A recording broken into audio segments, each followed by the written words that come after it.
So welcome everybody to Enhancing the Accountant Bookkeeper Connection series featuring Jonathan Carter from KATA Accounting. So hello, I am Tanya Hilt, CPB and AIA, and I am here because I am passionate about collaboration. And you can find me at Tanya's Bootcamp on Facebook, Twitter, Instagram, YouTube, and now also on podcasts. We've got our podcasts out. So I've got 2 of them out. I'm still working on the opening. So the third one should have a different opening and whatnot. But it's essentially the Beyond the Cloud now, Jonathan, that we're doing is going out into podcast form. So that is at Tanya's Bootcamp on Spotify. The last one we're waiting to get on, which they said can take a few weeks, is Apple iTunes. So congratulations. Yeah, well, thank you. It was fun and exciting.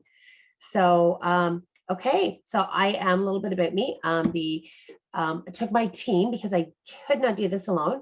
And of course, one of my team is on here and she'll confirm that I couldn't do it, that I didn't do it alone, but we were the global firm in the future for 2018, named as Insightful Accountant Top 100 ProAdvisor 2018 through 2021, and a top Canadian ProAdvisor for 2020, founder of Cloud Business Services and Tanya's Bookkeepers Bootcamp, a level 5 certified advisor under the Mentor Plus program, which is where I get my AIA designation, which is accredited impactful advisor. I am a member of the Intuit Trainer Writer Network and a director of CPB Canada. And look at that, one of those necklaces, that is what we were talking about. That is another Maria Nicola necklace. Anyway, so I've got this quote that I found. I did find a different one for this week because I forgot last week and it was, or last month, and it was the same one repeated over. So this one, of course, is one of my favorite, we'll just call him one of my TV boyfriends, but Ian Somerhalder, who is an actor of the Vampire Diaries. He's also an activist and director. So his quote on collaboration is the ultimate intertwining of skills, passions, and knowledge is what concocts the most shatterproof forms of change making. And when I was like, wow. And then I look and see, and I'm like, Ian said that, but then I'm not really surprised because again, he's very passionate about change making in general, anybody that has followed his personal stuff, but that really spoke to me. And I'm like, yeah, that's actually really true. You know, again, like when you first meet with somebody and you collaborate, we've all got the passion around it and we share our knowledge and what comes from it, right? You know, boot camp came from sitting down one day, sharing knowledge with somebody and ideas, and, you know, powerful things can happen. So there's just a great quote on collaboration for that. This webinar does qualify for CPD credits through CPB Canada. There will be 2 polls that must both be answered in order to qualify, and a recording of the webinar and your CPD credits will be emailed within 2 days. Very, very important. You must be subscribed to receive your recording and CPD credits. If you've unsubscribed at all, so if you don't get anything by Friday, it's possible that you somehow unsubscribed. And, you know, so either check your spam first, and if you have unsubscribed accidentally, you're not going to get any of this stuff. So just go to bookkeepersbootcamp.ca, resubscribe. There is a double verification.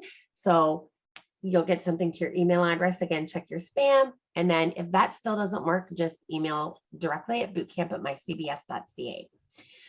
And then don't unsubscribe again unless you never want to hear from us, which includes your CPD credits, because, you know, we use Flowdesk. And if you have unsubscribed, you won't get it. It'll just bounce right back. And that's all there is to it, no matter what. So we have Jonathan Carter with us, who is the founder and principal accountant of KATA Accounting Solutions. So we've been collaborating with Jonathan and his team for a number of years. He's my accountant. Yes, sorry, he was in Lost as well too. I'm just looking at the chat. He was in Lost. That's back to Ian, by the way. Yes, I never watched Lost, so I'm not sure who he was, but you know, I love his passion. His wife, sorry, I'm jumping off track here and digressing, but his wife, Nikki, yeah, Nikki's her name. I'm like, is that her name from Twilight? But no, that's a real name.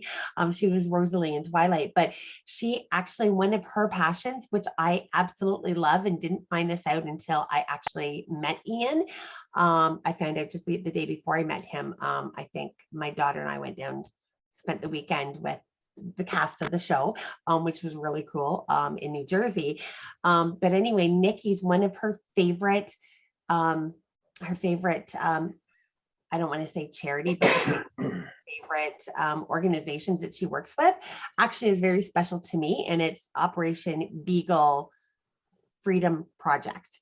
Because of course, most of you know Rosie, and Rosie is a beagle. And yeah, it's absolutely amazing. She had just finished going and speaking at in Washington on that to try to actually make it illegal for them to use beagles for testing. Anyway, sorry, I digressed on that. Just had to share that anyway. So Jonathan works out in QBO. We have multiple mutual clients. He is my accountant as well. He's got very great attention to detail and outstanding customer service. So I'm just going to stop talking now because obviously I'm in the mood to talk a lot today. I will mute myself, and Jonathan, you can take over to give people the reason why they're really here. Thanks, Tanya. I'm going to just share my screen when you're done. All right.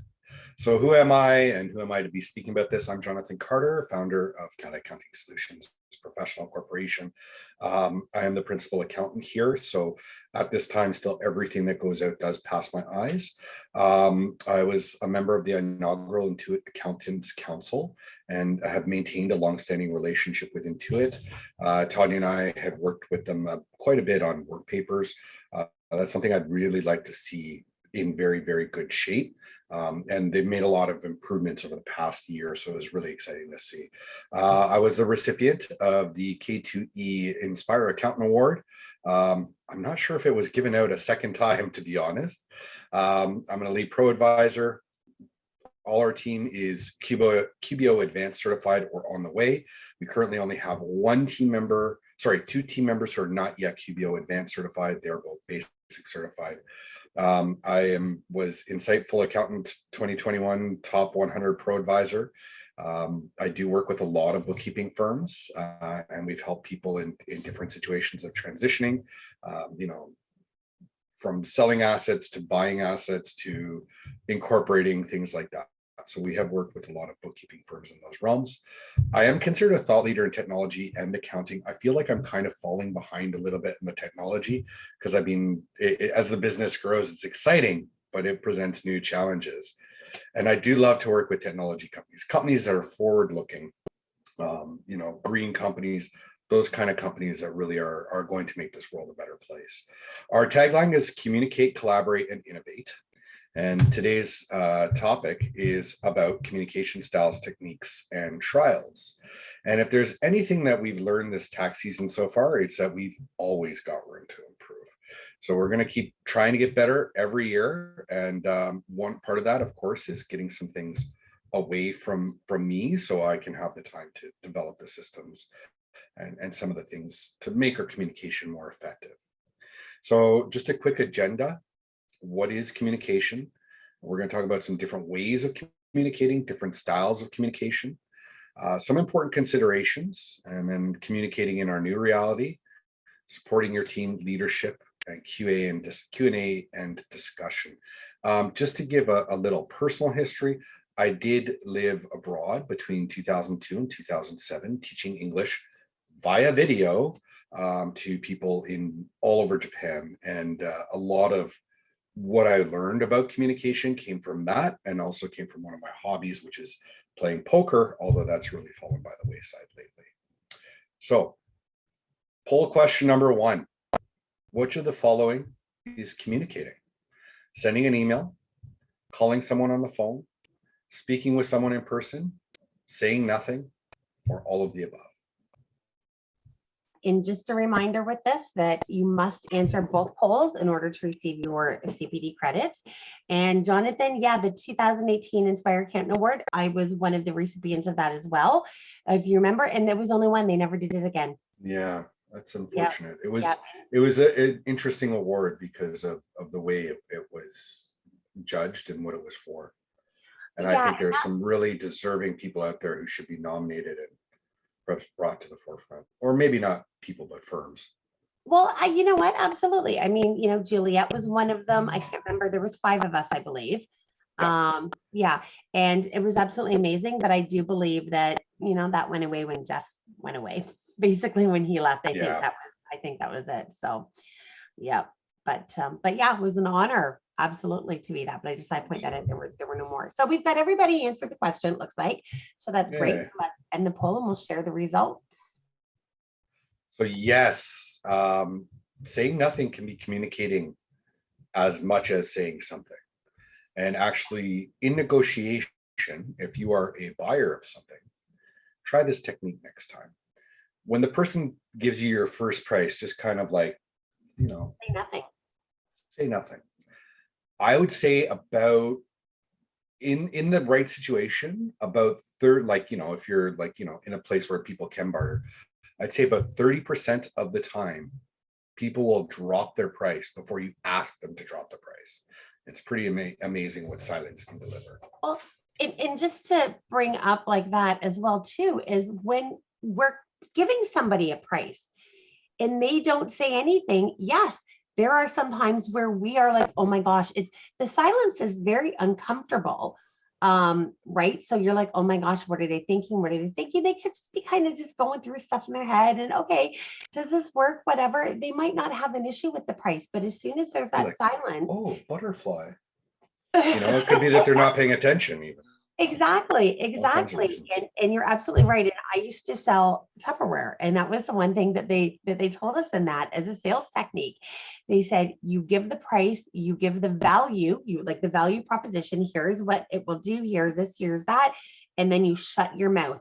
Wait for them to say the next word, because that's exactly it. With that silence, you're like, oh my gosh, you get uncomfortable. You start really, thinking things, and then you will very likely start lowering the price, which is why I always say to give yourself 24 hours before you're ready to give a price, just like you are prepping for a board meeting, a business meeting.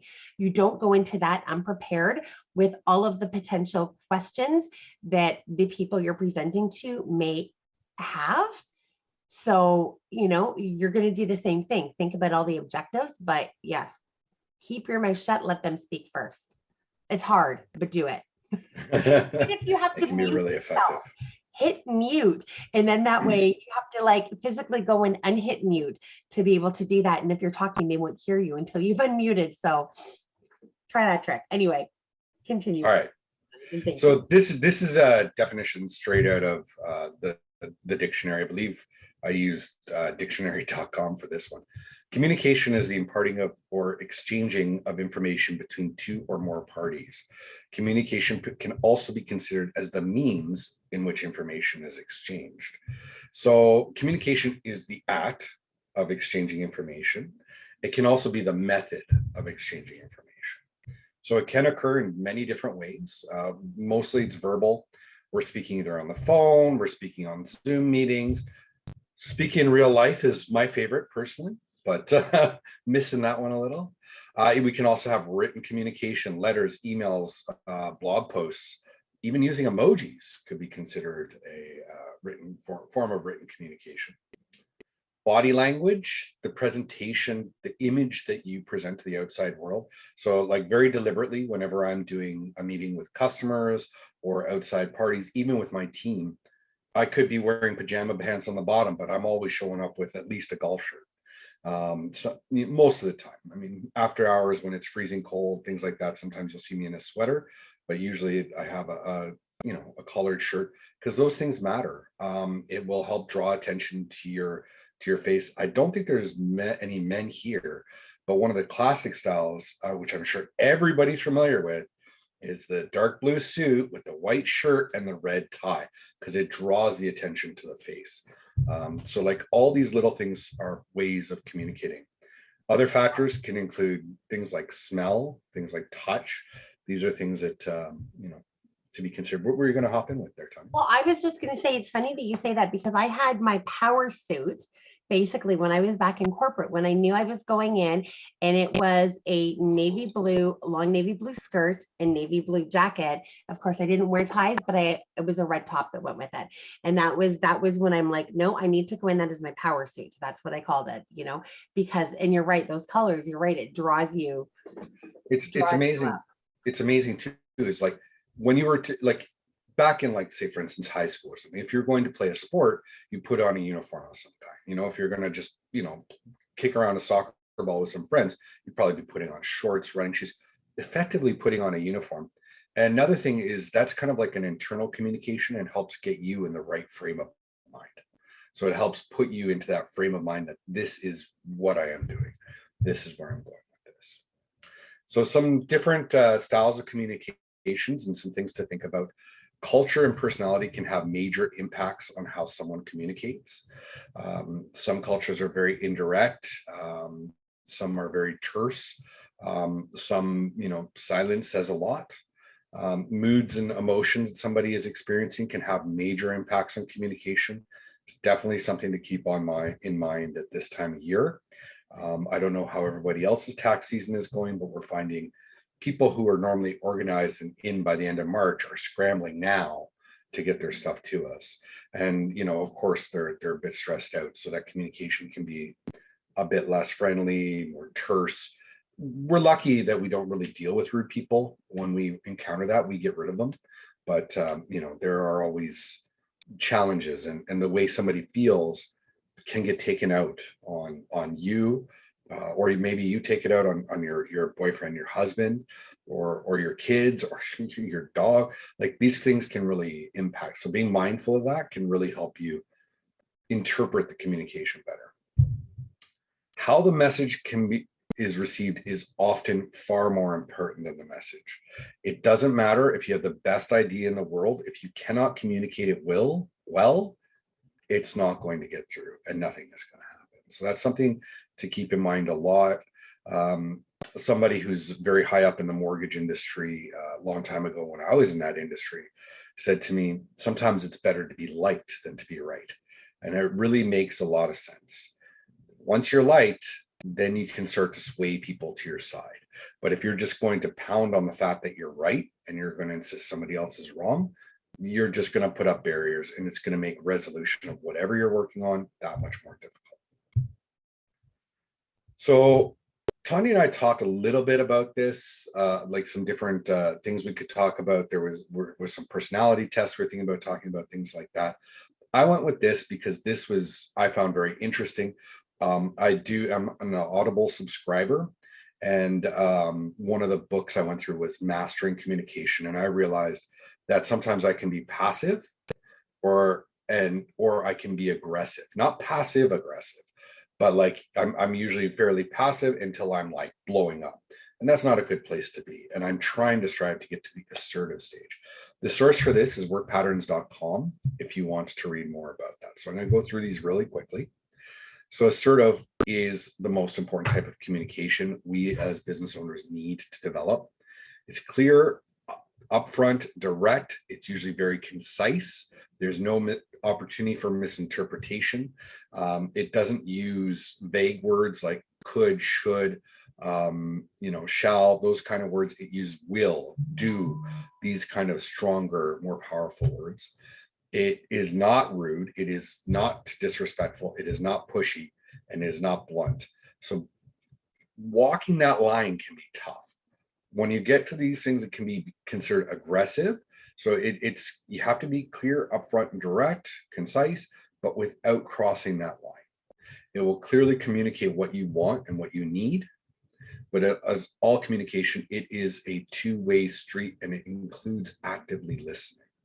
So, understanding the point of view or the needs of the person you're communicating with is as important as communicating your own needs. So that's something very important.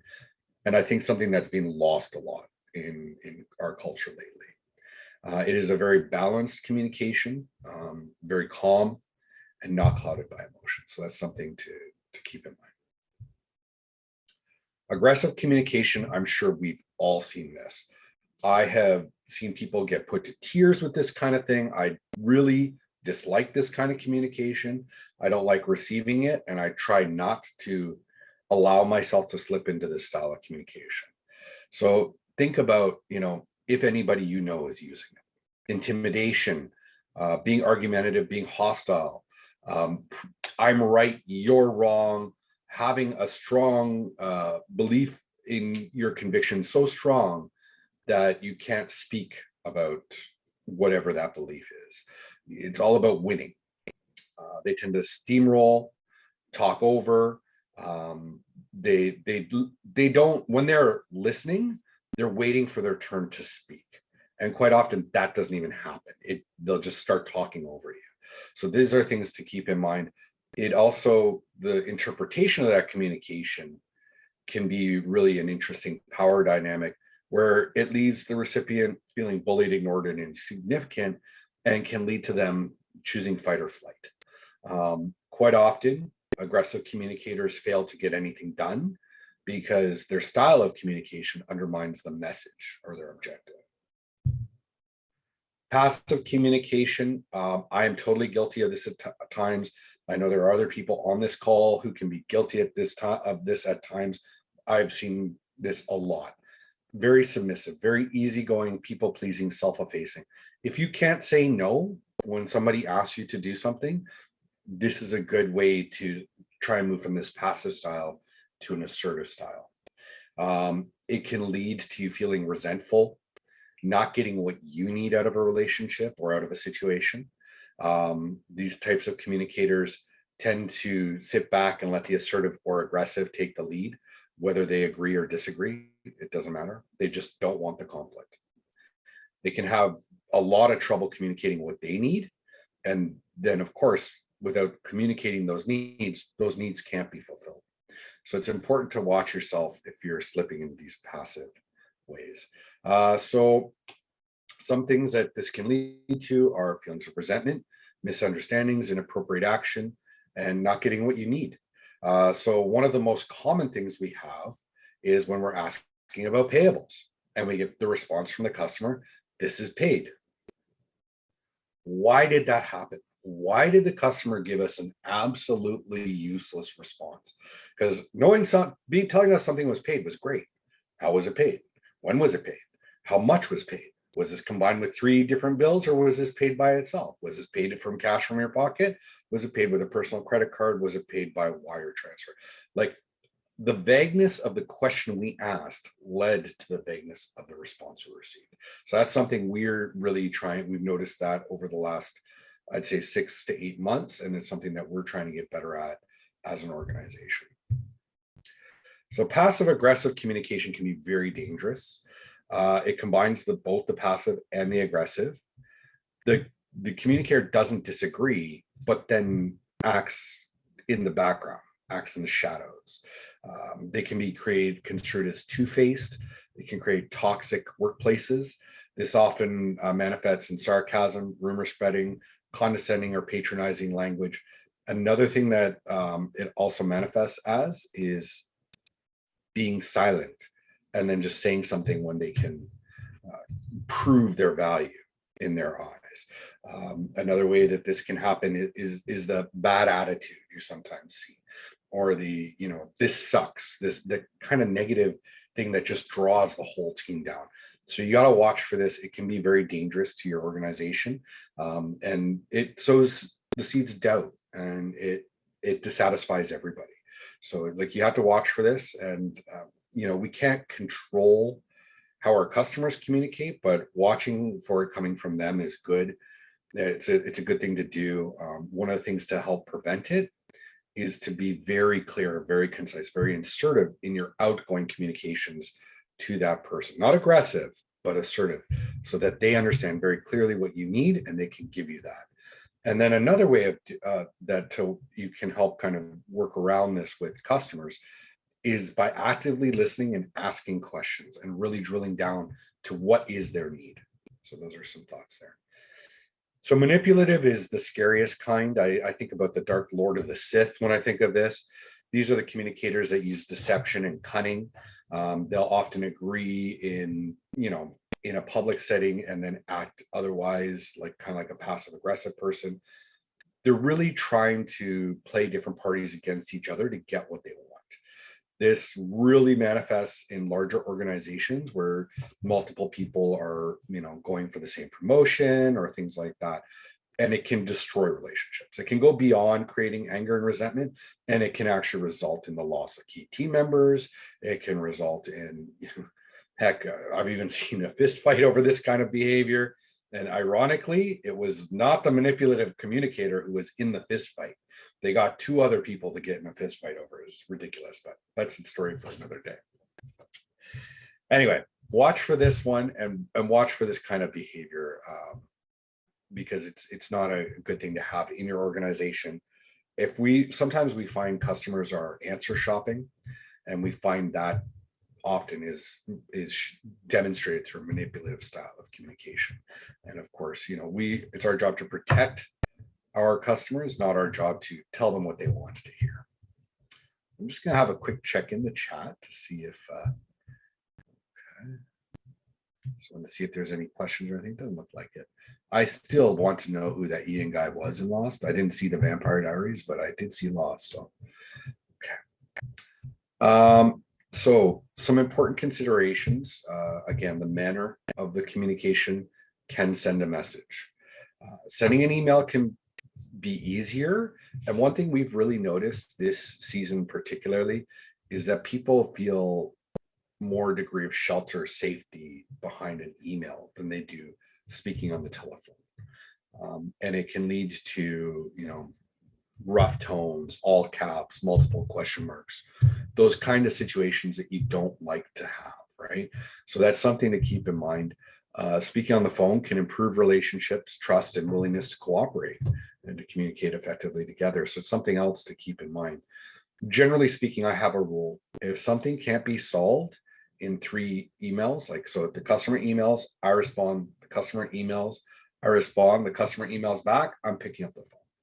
Because quite often things can be done there.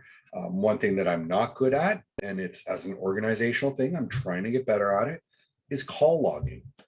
Because that customer can come back to you and say, well, you said this on the phone. And if you didn't write down any notes about what you talked about, that can be a real problem. So that is something we're trying to get better at as an organization, because it can help also my team understand the conversations that have happened that they weren't involved in. And that's something that can add to a lot of frustration for customers. Like, well, I talked to Jonathan about this, but Miri wasn't on the phone, so she couldn't know what we talked about, those kind of things. If you are feeling emotional, if you're feeling frustrated, if you're feeling angry, it's okay to take a pause. There is no such thing as an accounting emergency. There's only lack of planning and a lack of good record keeping. There's no such thing as an accounting emergency. So if you feel like you want to lash out in your response, take a beat. We did the breathing exercise before, the in for 3, hold for 3, out for 3, in through the nose, out through the mouth, right? So those kind of techniques can really help kind of slow your heart rate, slow your motion, things like that. Another thing that works for me, maybe not for everybody, is just a short walk outside, just get away from the screen for a bit. That can sometimes kind of change your environment, and you can change your frame of mind. So I see there was something in the chat here. He played Boone. Who the heck was Boone? I don't remember. Boone got killed off in season 1, apparently. He was the first to die. He got killed off the end of season 1 from a fall. Yeah, I'm gonna have to go look at it. Not important. So some other considerations, clear and concise. I recently actually received a fantastic email from a junior actually at Grant Thornton, and their email was fantastic. It's like, this is what we're doing. This is what we need you to be aware of. And there was 4 bullet points. This is what we need from you. And here's 2 more bullet points. And it was so clear, so easy to understand. Sometimes when you get these messages and they're like, oh my God, that's so long, I don't have time to read that right now. That can be very, very frustrating. One of the most ridiculous messages, which I'm sure we've all gotten and we've all sent at one time, is you get an email and you forward to somebody and say, thoughts, question mark. You're not communicating anything there. You're just, I am abdicating authority about this and I don't want anything to do with this for now. So I'm just going to push this on to somebody else. And it's completely open-ended. It's like thoughts. Yeah, the sky is cloudy today. That's my thought. Like, be specific, be clear, be concise. Written messages also have to be closed-ended and considered. So what that means is to be mindful about the way it's going to be interpreted. I find myself, particularly at tax time, being guilty of this and assuming that the person I'm writing to has the same level of knowledge as I do. And sometimes you have to be careful that when you're responding and you're adding that extra information that, oh, well, I know this, but you have to communicate to somebody else. You have to be very careful from falling into a condescending tone. One thing that is nice about emails is it can be very professional. Grammarly is a great tool that we use. We don't use it on everything, but we do use it from time to time. And it can really help kind of with the rambling of something else. Punctuation, like we talked about, and capitalization need to be used with care. When you get a question with 6 question marks, how do you interpret that? How's your customer going to interpret that, or your team member going to interpret that if you get that to them? Or all caps, that's another thing. I am very careful about using all caps. I will occasionally use all caps, but it's usually only for one word or so. So if it's like, we are not proceeding with this, and I want to emphasize not, then maybe not will be in capitals, but that's it, right? Like I try not to do that. It's very easy to misinterpret tone in written communication. And like we said, a lot of people are feeling that safety of being behind the screen, that anonymity of being behind the screen. So they're being more aggressive in their communications in a written medium. And remember that half of communication is the other party and how the message is received. That goes both ways. So like if you receive a message and you feel like you've been attacked, or you don't like the tone of this message or something, it's a good time to take a break, take a beat, and look at how you can move this conversation in a better direction. Avoid using sarcasm, avoid ambiguity, accusatory language, anything that could be misinterpreted as aggressive, accusatory, argumentative, those kind of things that will just send a relationship into a negative spiral instead of bringing it up into a positive spiral. And listening and observing are important parts of communication. This is something I really learned about in poker. So if anybody out there plays poker, I'm going to give you a real easy tell to listen to. It's called poker clack. Literally, it's called poker clack. You'll be sitting there and somebody will bet. And then when somebody's turn to call, they'll call. They'll like make that sound like they don't really want to. That's a sign that they're very, very strong. They're kind of trying to overemphasize that, just come along for the ride. And that's usually a sign that they're extremely strong. So listening can be very important, and also observing. So if I was sitting here, like if Tanya was sitting back like this the whole time I was doing this presentation, I'd be nervous. Honestly, I'm not even looking at Tanya, but like I'd be nervous. And we've been in meetings like that. It's very common for men to do. You get in that first meeting and they're closed off and they're combative.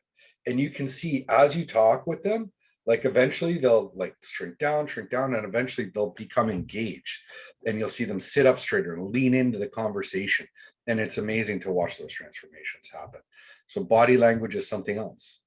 Where you look, and this is something I'm trying to get better at. Quite often I have this on my second monitor. So I'm presenting the whole time. I'm talking like this, and I'm not even looking at everybody on the screen. It's not a great place to be. So again, something I'm trying to get better at. And when you're in a meeting with a customer, if you're going to be looking at multiple monitors, tell them, say, hey, listen, excuse me for looking up this way. This is where my second monitor is. I'm just taking some notes on there. Do you mind? They'll never care. They'll always be fine with it. So some thoughts just about communicating in our new reality, in our virtual world, our cloud-based world. Written communication is more prevalent than ever before. For me, they're essentially email, I'm not going to talk about marketing like our social and blogs and stuff, but those are written forms of communication. For me, it's email, our system, which is Dubsado, and our Slack channels. So in email, that's communicating with customers usually. In Slack, it's communicating with the team in a more real-time way. I mean, there is a degree of asynchronous communication. I'll get into that in a minute, but it's more real-time. Dubsado is the tricky one because you got to think about what are people going to need to read about a year from now or 6 months from now? Like, what kind of information do you have to communicate there? So being clear, concise, and professional is important. It doesn't have to be flowery at all. It can be bullet points. Bullet points are fantastic. When you respond to somebody, you have to be considerate and mindful. You have to think about where they're coming from, what their need is, what your need is, and again, clear, concise, and professional in that communication. So somebody asks you a how question and you answer yes. So this used to be a common thing when we teach English. It'd be like, oh, hi Satoshi, how are you today? Yes. And it's not, there's definitely a bit of a barrier there. It's not the appropriate response that somebody expects to hear. So it's something to keep in mind. Tone is very hard to convey and very easy to misinterpret in written communication. So style matters a lot. If you're, going to use all caps, that can be very easily misinterpreted. If you're going to use, abridged things like IDK, I don't know, TY, thank you, you have to make sure that the other person understands what you're saying as well. I've gotten away from that kind of thing. I do occasionally, and I know it's not terribly professional. You will occasionally see an LOL in an email from me, but it's very rare. And then time and place about when you talk about things is very important. So everybody who's done taxes, I know Tanya, you've probably been through this ad nauseum. You start getting the phone calls. Yesterday, my phone did not stop ringing most of the day. And it was challenging because every time it rang, I wanted to pick it up. It's that endorphin rush. Okay, I'm needed. I'm wanted. Somebody needs something from me. Every time you do that, it can distract from your deep thought and your deep work and what you're trying to accomplish in the immediate here and now. So the time and place are more important. Some of the things that we've implemented, I think it was Susan Watkins originally gave me the idea of the learning channel in Slack and the wish list in Slack. So these are places where we try to communicate things we want to happen or things we've learned about, right? So, oh, I learned this neat little thing about our CRM, or hey, did you know that you can do this in Profile? These kind of things are good places for them. A couple other things that we have are we have a process improvement doc. So we essentially have our major lines of business, and then we have people are free to put ideas and stuff up there. And we have a time scheduled to come back, review, and discuss and look to implement. We're not entirely sure if we're happy with our current system, which is Dubsado. So one of the things that we are considering is what do we like and what don't we like about Dubsado? What do we need? What needs do we have that are not being fulfilled by this tool? So again, putting that on a document and allowing it to schedule the time to actually come back and deal with those kind of major things that will really add value and really improve your business. And one of the most important is not to allow disruptive communication.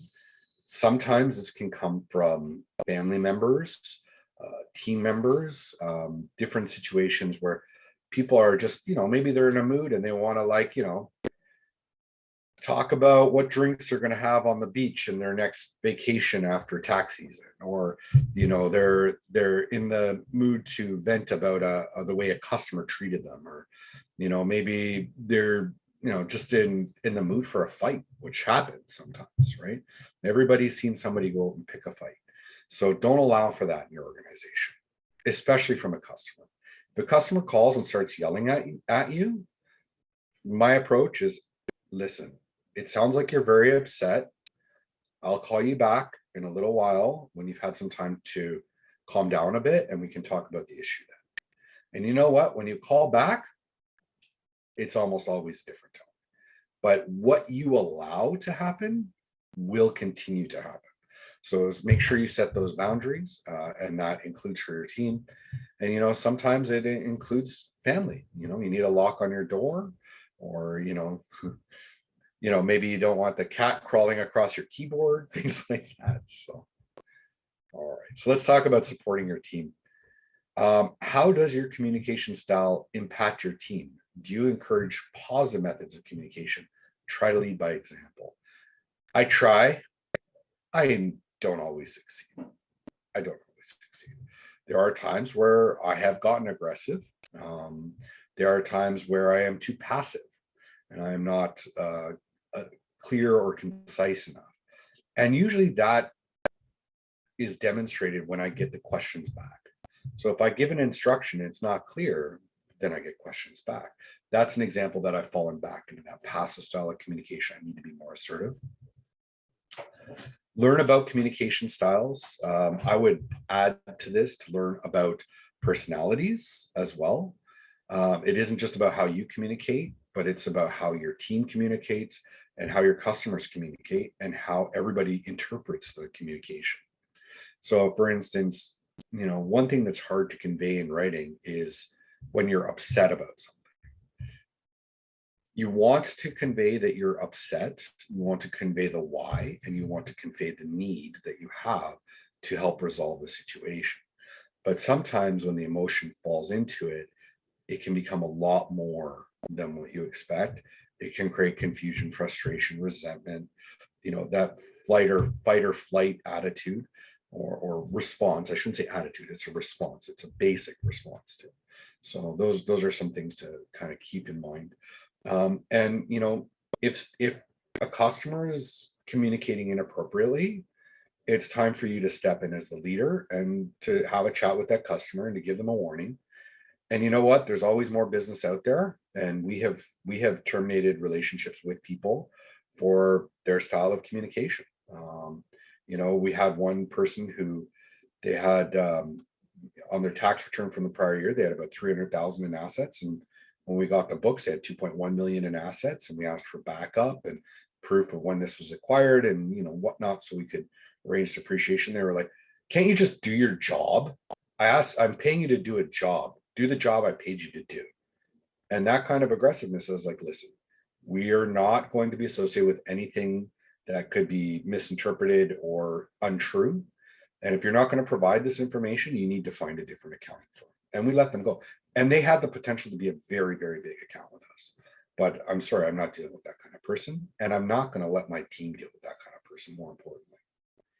So another thing that we started doing is coaching our team on their communication styles, and the coaching comes upward too.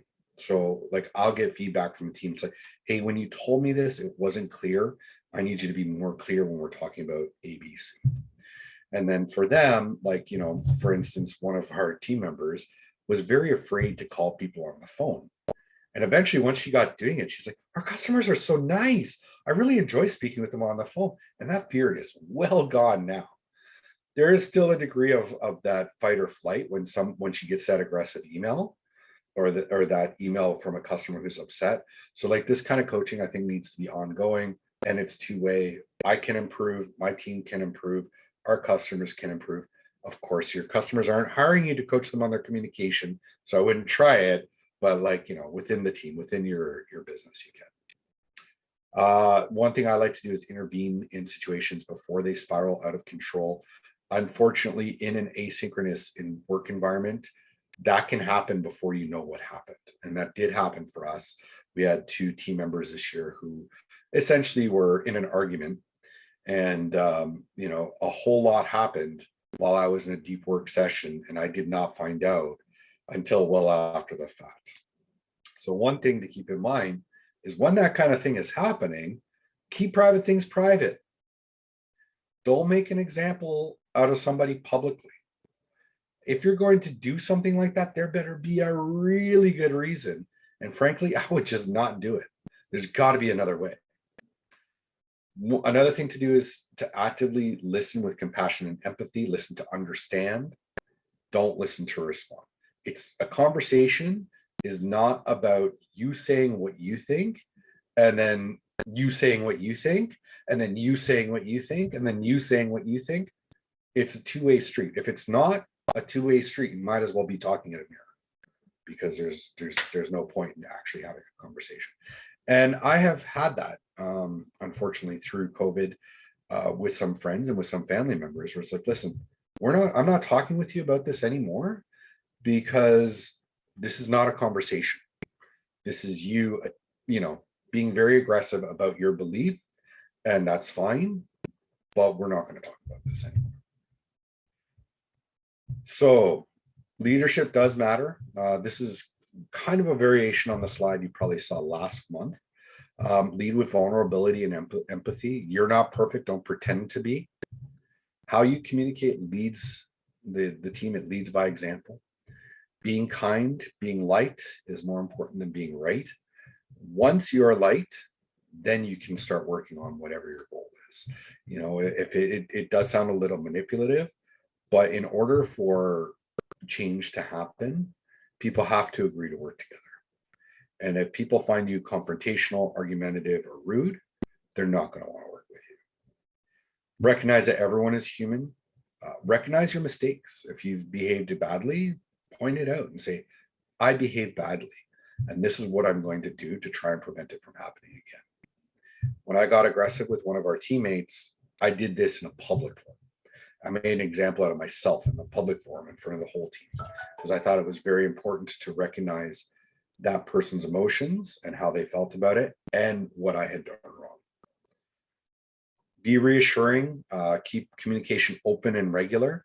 If you stop hearing from somebody, there's a problem. There's a problem there. And this is a very common form of passive aggressive communication. Somebody will just not communicate. And then when they do communicate, they'll be aggressive about it, or snappy about it, or sarcastic, those kind of things that you don't want to let manifest in your organization. Stay focused and professional. Encourage your team to do the same. Especially over the last 2 years, people have brought their politics into things. We had one of our team members did not want to do any work for one of our customers because that customer had different political opinions than they did. So, try and stay professional. There's going to be people, you don't have to like everyone you work with, but you have to be able to work with them, or otherwise, what's the point? Coach and allow yourself to be coached, and accept feedback from outside and from your team, and do something with it. So that's something, our process improvement list is an example of that. We ask for, customer opinions every single time we finish a project, and we take those and we try to do better in the next year. Most importantly, be there for yourself and for your team. If you are burnt out, if you are exhausted, if you are frustrated, if you are falling apart at the seams, it's going to show, and it's going to spill over in your team. So make sure you take care of yourself. And if your team is suffering, make sure that you take care of them. So for my thought is to make work a place where people want to be. So let's, last poll question. What is the optimal communication style from the 5 I described? Aggressive, passive, manipulative, or assertive? Just a reminder that everybody must answer both polls in order to qualify for your CPD credits.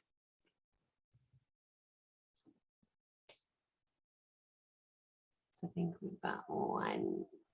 Okay, I think that's it. So we'll do a countdown. 5, 4, 3, 2, 1.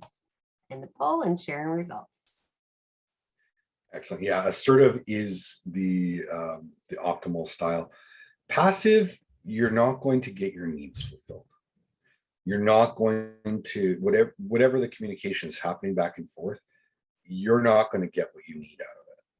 So it's something to keep in mind. And like I said, my kind of default position is passive, easygoing. I want to be liked by everybody. I want to get along with everybody, avoid confrontation. So my default is passive until I get pushed over the line, and then it becomes aggressive. So this is, again, trying to push myself towards assertive. I would say that if you think passive is the optimal style of communication, you're probably experiencing some frustration, and you should look as to why that frustration is occurring. All right, so this was a very wise man repeated this to me. It wasn't his, but he told me this. He didn't know where it came from. You have 2 ears, 2 eyes, and 1 mouth. Use them accordingly. So essentially, this was in the idea of when you're in a situation, there's a lot you can learn by observing, by listening, by being present in the situation. It's not about communicating all the time. It's not about talking over people or showing people how smart you are or whatever. Sometimes that just makes people resent you. So being observant, listening to what's going on, those are 2 important things. Also, listening and watching are very, very interesting because, for instance, at the poker table, you might hear something from somebody that expresses a certain kind of feeling about the hand, but when you look at them, when you watch them, you're interpreting something different. So those are some interesting, and that same thing can happen when you're speaking with a customer or something like that. Anyway, time for questions. Do we want to let everybody in, Tanya? If anybody wants to come in, or do we have any questions or concerns? Yeah, I'm happy to collaborate, happy to contact. Here's some of my stuff. Yeah, so we'll just bring everybody in as panelists. If you would like to come in, don't feel you have to. You can have your camera turned off or on. But yeah, we find that's a little easier sometimes. Yeah. Carol, Amy, Gallet, Jennifer. I think I've invited everybody in. So if you want in and you don't have an invite, please call me out. So I hope people found this useful. I know, Tanya, that we didn't really, it was just too much to do the personalities that we were talking about. But the personalities can have a huge impact on style. Well, that's right. We were going to do personality of communicating effectively. It's weird, because we did this, like we planned style. out this webinar so long ago that we just couldn't fit it all in once. I think personalities could be a whole webinar unto itself. Yeah, the different personalities and how to communicate with them, and absolutely. Yeah, and how best to communicate with a different personality style. So yeah. All right. Well, nobody has come through. It looks like, well, I guess people are through. But I answered the second poll question wrong. Oh, that's as long as you that answer. was you? That's okay. Carol, I can't see you being passive. No, and you know what? I was going to do assertive, and then I thought, I don't know. Right now, my brain, I don't know. Maybe we'll go. So, anyways, I did do it wrong. My first thought, which I should have went with, my first thought was assertive. Yeah, first instinct is always right. Was passive C? Because that's the other thing, right? When in doubt, choose C. Maybe it was C. It was C. It was C. Yeah, it was C. Absolutely. Yeah, it was. I knew the other ones were definitely not. So, anyways. I wanted to hit passive because that's absolutely my communication style. But I'm also learning that that's not cool. Mostly because it keeps you in these situations where someone else comes across as assertive, and then you're like offended because you're passive and they're coming off so far on the other side of it that it's hard to take. Are you sure it's assertive and not aggressive? Well, see, that's the other thing, is I feel like this specific person I'm talking about right now is aggressive. So I don't know if I'm just sensitive. That's a big difference. You're talking about assertive me, Amy? communication. No, not you. I'm worried. Are you talking about me? Because we were speaking. No, last not night. you. Nobody on here. No. But assertive communicator should not make you feel bad. No. Right. It should be like, okay, cool. This is what needs to happen. Let's do it. Like that's kind of the interpretation. Yeah. Thank you for this, Jonathan. It's incredibly timely for me because I'm really struggling with communication in general. Tanya and Jonathan both know about it, but I'm going through something with a client right now that's incredibly difficult, and communication is actually main catalyst behind it, because I've been afraid to communicate with them and they haven't communicated with me. And now it's at this point where they're angry and I'm frustrated, and yeah, it's not going well. Let's just say that. Well, You can Tanya create a helped me balance. with an email to finalize a client that just wouldn't go away. So it had to be by email because trying to talk to them wasn't working, and then they stopped. And we used more of a direct, almost aggressive style there. We kind of had to. Because it had just. Well, it wasn't, escalated it was, that well, it was way. assertive. Aggressive. Here's the Direct point, can here's still the be point, assertive. here's the point, here's the point. You get the Okay. point, goodbye, I'm not talking to you anymore. True, true. Yeah. Sorry, what was that, Jonathan? Like what you said sounded assertive to me, right? Like direct does not I mean think it was aggressive. more assertive than aggressive. It was just reminding them of the contract that they signed. It was This is direct what to you the didn't point. do. We Therefore, took all emotion out and it was just factual. It was very factual. Bam, bam, bam. Short, Emotionally sweet, you're balanced. gone, you're fired. One thing and that this is my final response. I will not respond again. Yeah. And This is the one I let sometimes- go December 15th. And that final email that we sent out was, I think, last week. So that would have been around April 18th. I have, it's funny, you know, some people, they just have to get that last word in. I have a friend and he's a friend, but it used to be hilarious, you know, back before a lot of different styles of communication, just be on a text message. And he would always have to get the last thing in. Mm. So it would be like, I would just egg him on. I'd like send a thumbs up. Like just little things just to see what he would respond next. And I mean, not a nice thing to do, but eventually, you know, of course I stopped doing that, but it's interesting to see, like, you know, this customer, have they contacted you again? Or Yeah. this ex-customer?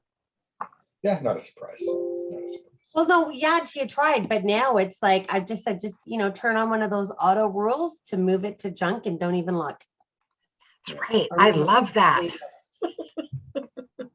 Very Because it's cool. amazing, that email can really bug you. One of our shared customers or former shared customers, I think they're only a customer of ours anymore, Tanya, sent me an email asking me to call him at 9:12 on Saturday night. And it's like Wow. Saturday night, quarter after Or 9. not. Sorry, I'm not laughing, but I am laughing because No, yeah, I don't blame you. Like, but boundaries, right? And you know what? When I called the customer Yeah. back on Monday, 9:12. they were fine on Monday. It wasn't Yeah. something that needed to be discussed on a Saturday night, right? But if I had called them, then they would think that I would call them the next time they do that. Mhm. I'm not creating that boundary. Looked like Jennifer said something I didn't hear. I agreed. Well, yeah, I was just gonna say that I need to teach Amber that, because of course this is her first kind of full-time tax season where she's like, customer called, customer called. So I had a client text me, longtime text client, at Sunday at 9 o'clock in the morning. And I didn't answer her back. Then she emailed at noon, and Amber emailed her back, and I'm like, trying to teach her we don't work on Sundays. Yeah. It's really the 9 a.m. Monday response was enough. But we'll get there. All right, well, it is 101. I do have to run because there's a great webinar that CRA is putting on right now at salary corrections. I'm going to turn that on. Yeah, absolutely. I figure, hey, if they're teaching it, there must be something going on. So I'm gonna look, listen. So have a absolutely wonderful day, everybody. Thanks, everyone. And thank you again, Jonathan, and we'll talk to you later. Pleasure. Take care, everybody. Bye. Bye.